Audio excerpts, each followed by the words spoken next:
வணக்கம் நண்பர்களே. நம்ம டிஸ்க்ளைமர் எடுத்துக்கிறோம். நம்ம செபி ரிஜிஸ்டர் அட்வைசரோ ஆர்ஐஓ கிடையாது. நம்ம இங்க பேசக்கூடியது எல்லாமே தகவலா மாத்திரமே பார்க்கப்பட வேண்டும். இது யாருக்கும் முதலீடு சம்பந்தமாகவோ பங்குகளை வாங்கவோ விற்கவோ நம்ம எந்த ஆலோசனையும் கொடுக்கப்படல. எல்லா தொழிலும் ரிஸ்க் இருக்கும். ரிஸ்க் புரிஞ்சுட்டு எச்சரிக்கையோட தொழில் செய்யும்போது எல்லாமே நல்லா இருக்கும். நம்மள ஆதரிக்கிற அனைத்து நல்ல உள்ளங்களுக்கும் நன்றி. வளமுடன் வாழ்க. வணக்கம் நண்பர்களே. 2025-26க்கான Q1 ரிசல்ட் அனௌன்ஸ் பண்ணிட்டு வராங்க. அந்த வரிசையில இப்ப நம்ம பார்க்கக்கூடியது அரிஹந்த் கேபிட்டல் மார்க்கெட். சப்சிக்வெண்ட் குவார்ட்டருக்கும் சரி 2025-26க்கும் என்ன வாய்ப்பு இருக்குங்கிறதுக்கான ஒரு தேடுதல் முயற்சி. ட்ரெண்ட்லைனை பொறுத்த வரைக்கும் இவங்க மிட்ரேஞ்ச் பெர்ஃபார்மருங்கிற கிளாசிஃபிகேஷன்ஸ்குள்ள வராங்க. Medium financial strength, mid valuation, டெக்னிக்கலா மோமெண்டம் நியூட்ரல்ல இருக்கு.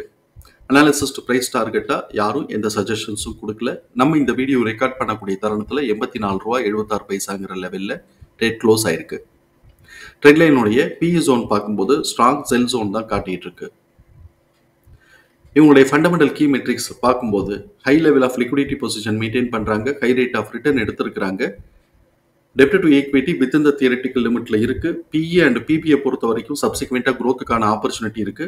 அதே சமயத்துல பீட்டா ஸ்கோர் 1.76 ஹை வாலட்டாலிட்டி அப்படிங்கிறதையும் நம்ம கவனத்தில் எடுத்துக்கணும். இப்போ இவங்களுடைய ஃபினான்ஷியல் பெர்ஃபார்மன்சஸ் பார்ப்போம். Q1 ரிசல்ட் வந்திருக்கு. இருந்தாலும் ஆனுவலைஸ்டு ஃபினான்ஷியல் பெர்ஃபார்மன்சஸை ஓவர்வியூ பார்த்துட்டு Q1 ரிசல்ட்டுக்குள்ள வருவோம். ஆனுவலைஸ்டு ஃபினான்ஷியல் பெர்ஃபார்மன்சஸில் பேலன்ஸ் ஷீட் பார்க்கும்போது டோட்டல் அசெட் 0.8% இன்க்ரீஸ் ஆயிருக்கு. ஷேர் ஹோல்டர்ஸ் ஃபண்டு 19.2% இன்க்ரீஸ் ஆயிருக்கு. Annualised profit and loss account பார்க்கும்போது 16.7% நெட் ப்ராஃபிட் குறைஞ்சு போயிருக்கு. அதே மாதிரி ரெவென்யூ 5.3% இன்க்ரீஸ் ஆயிருக்கு. இவங்க ஹை ப்ராஃபிட்டபிலிட்டி மெயின்டைன் பண்றாங்க. இப்போ இவங்களுடைய EPS பார்த்தோம்னா 5.6 இருக்கு. இது போன தடவையை காட்டிலும் 80 பைசா கம்மியா இருக்கு. இது டிக்ரீஸ் ட்ரெண்டுக்கு லீட் எடுக்க போகுதா இல்லையாங்கிறத சப்சிக்வெண்ட் குவார்ட்டர்ல இருக்கக்கூடிய பெர்ஃபார்மன்ஸஸை பேஸ் பண்ணி தான் நம்மளால புரிஞ்சுக்க முடியும். நம்ம பார்ப்போம். இப்போ நம்ம குவார்ட்டர்லி அனாலிசிஸ்ன்னு பார்க்குறோம். Q1 ரிசல்ட்டுங்கிறதுனால இயர் ஆன் இயர் கம்பேரிசன்கிறது ஜூன் 2025 ஜூன் 2024 கம்பேர் பண்ணும்போது குவார்ட்டர்லி நெட் ப்ராஃபிட் 32.5% குறைஞ்சு போயிருக்கு. அதே மாதிரி ரெவென்யூ 30.3% குறைஞ்சு போயிருக்கு. Q to Q நம்ம பார்க்கும்போது கிட்டத்தட்ட ஒரு 4 கோடி ரூபாய் கிட்டக்க ரெவென்யூ இன்க்ரீஸ் ஆயிருக்கு. அதே மாதிரி 5 கோடி ரூபாய் கிட்டக்க நெட் ப்ராஃபிட் இன்க்ரீஸ் ஆயிருக்கு.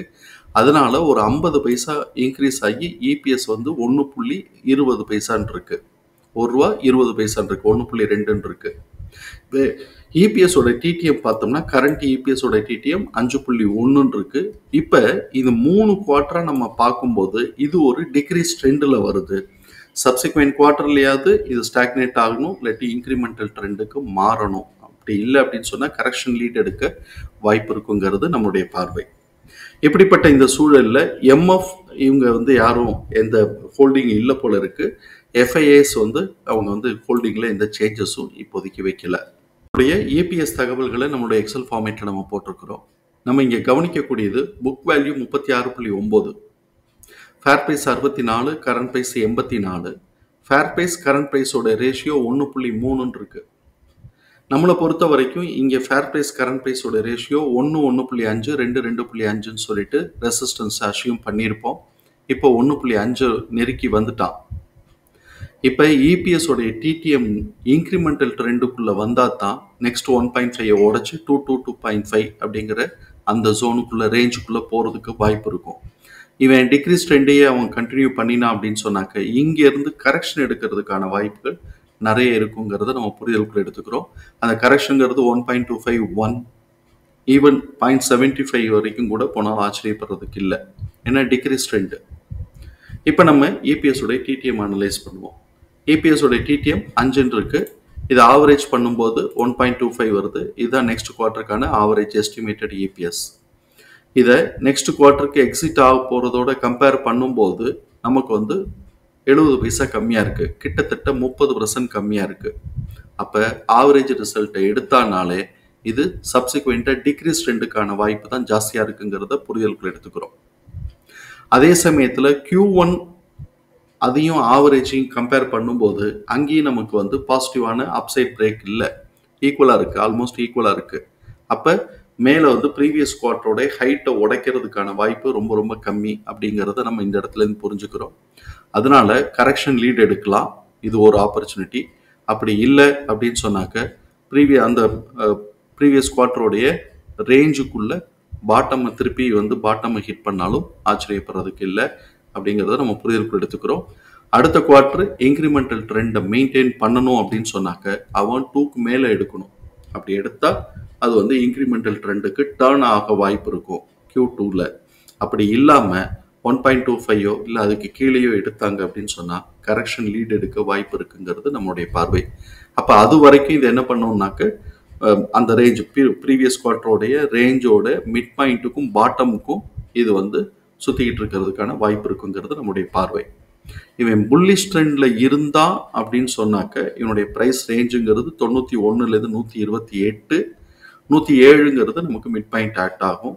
இன்னும் இவன் புல்லிஷ் ட்ரெண்டுக்கு வந்திருக்கிறான்னா புல்லிஷ் ட்ரெண்டுக்குள்ளே இருக்கிறான், ஆனால் இன்க்ரிமெண்டல் ட்ரெண்டில் இல்லை.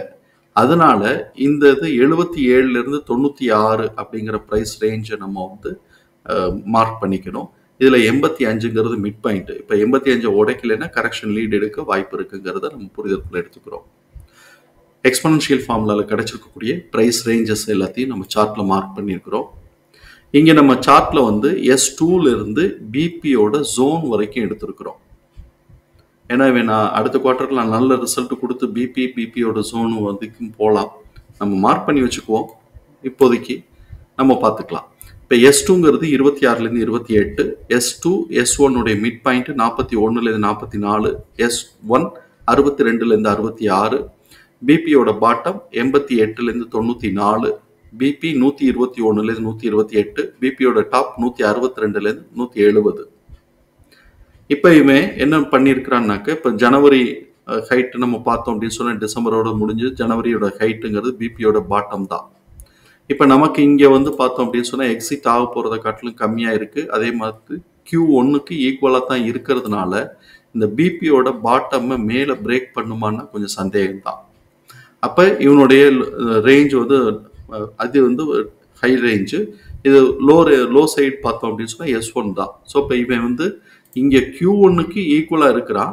ஆவரேஜ் எடுத்தாலே டிக்ரீஸ் ட்ரெண்டுங்கிறதுனால இது வந்து சப்சிக்வெண்ட்டாக S1 கடந்து பிரேக் பண்ணி இந்த மிட் பாயிண்ட் லெவல்லையோ இல்லாட்டி S2 லெவலுக்கோ இவன் வந்து கரெக்ஷன் லீட் எடுத்தாலும் ஆச்சரியப்படுறதுக்கு இல்லைங்கிறது நம்முடைய பார்வை. காரணம் என்ன அப்படின்னு சொன்னால் இந்த சைடு மேலே பிரேக் அவுட் கொடுக்கறதுக்கும் நமக்கு வந்து ஒரு ஸ்ட்ராங்கான இந்த சைடு மேத்தமெட்டிக்ஸ் சப்போர்ட் இல்லை. அதே சமயத்தில் இந்த ரேஞ்சுக்குள்ளேயே சுற்றிக்கிட்டு இருக்கணும் அப்படிங்கிற அளவுக்கு ஒரு ஸ்டாக்னேஷன் கூட இல்லை. அதனால இவன் வந்து திருப்பி வந்து S1 வரைக்கும் வந்துட்டு இதை கீழே உடைக்கிறதுக்கான வாய்ப்புகள் கொஞ்சம் கூடவே இருக்குது. அப்படி உடைச்சான்னா மிட் பாயிண்டான 41 to 44 வந்தாலும் ஆச்சரியப்படுறதுக்கு இல்லை. தகவல் பயனுள்ளதாக இருக்கும் நம்பரே. தகவல் பயனுள்ளதாக இருந்ததுன்னா சங்கருக்கு ரொம்ப சந்தோஷம். நம்மளை ஆதரிக்கிற அனைத்து நல்ல உள்ளங்களுக்கும் நன்றி. வளமுடன் வாழ்க. நன்றி நண்பர்களே.